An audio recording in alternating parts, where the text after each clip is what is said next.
guys, I'm doing another vlog today. Da Vinci heard about my fever blister and he said pics or it didn't happen. Take a look at that, okay? That is a monstrosity.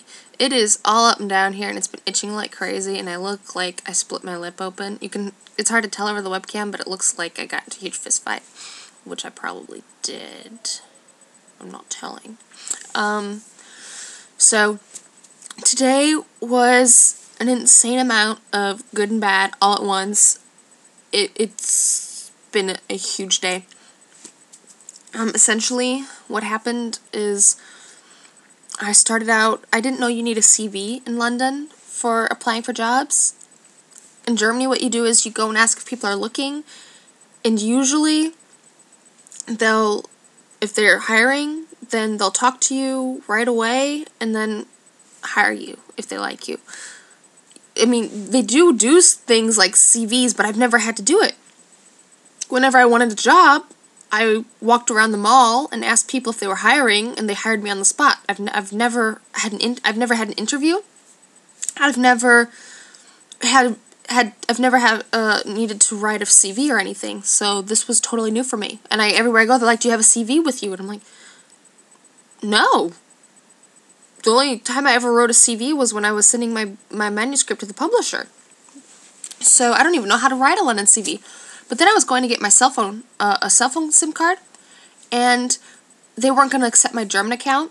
I have to have a British account. And I'm like, I don't have a British bank account. I need a job before I can get a British bank account. They're like, well, sucks to be you. So I go to the Carphone warehouse, and they say, well, we'll just give you a prepaid, and then you can have free internet on that and 300 texts and 40 minutes. And I was like, okay, that's fine until I get a bank account and stuff. And then they were talking to me, and I mentioned that I just came from Germany. And she said, why don't you drop off your CV? We're hiring. And I'm like, seriously? And so they were totally excited, and they asked me to hand in a CV, so I may end up working at the Carphone warehouse instead of Starbucks. Although Starbucks was pretty excited about me working there, too. The guy gave me 4 application forms, like, fill these out, and then come by. It's like, cool. So that part was great. On a side note, I was really down at first because I was just going to a whole bunch of places and I couldn't get anything to work. I couldn't get my Oyster card because I need a British debit card, and so I'm paying a shit ton of money for my travel tickets because I can't buy an Oyster card, and so I was totally frustrated about that. I couldn't find ATM. I couldn't get cash out because they weren't taking my German debit card. And this shouldn't be happening. This is Europe. My card should be accepted, period. And then the other half places need a credit card. And they're like, I don't have a credit card. I've never earned that kind of money where I would get a credit card. I've never needed one. And now half the stuff I need to get done to get a job, I need a credit card for. And I'm like, I can't get a credit card unless I have a job. So it's been kind of crazy, but it ended on a good note. Funny, it's kind of weird. I have a really, really good friend, Josh. I mentioned him in my last blog. We talked a lot 3 years ago. He was like my best friend. And then we lost touch. He got really busy and he started dating his best friend.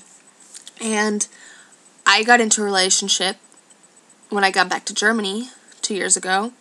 And while I was dating my ex-fiancé, he was a very clingy person, and I spent all my time working, studying, and with my boyfriend, then fiancé. And so I was never online, never talked to anyone. I stopped writing. I didn't do anything. I was exhausted, and then I started going into the hospital all the time because I was burning out. So then when I finally got back on track, it was difficult. I broke up with him, and I started getting back on Xanga. But at this point, we hadn't talked in like 2 years.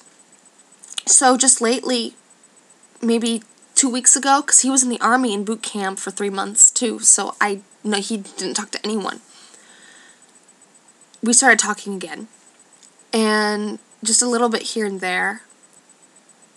And then he finally posted a story again, because I've been aching to read one of his stories. And I don't know how.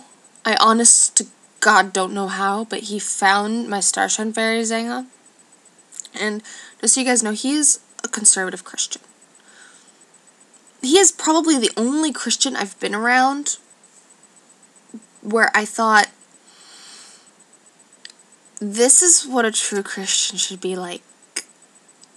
And I have really missed talking to him. And he found my site, and he was...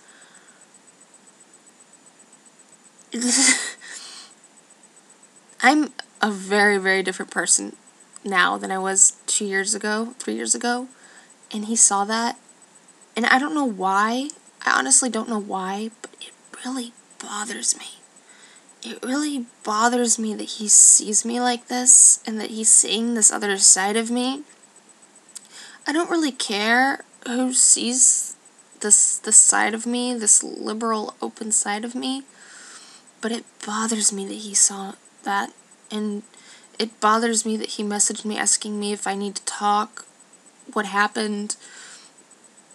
He's not judging me or anything, he's just wanting to know what happened, and it's really strange, and I'm kind of confused, and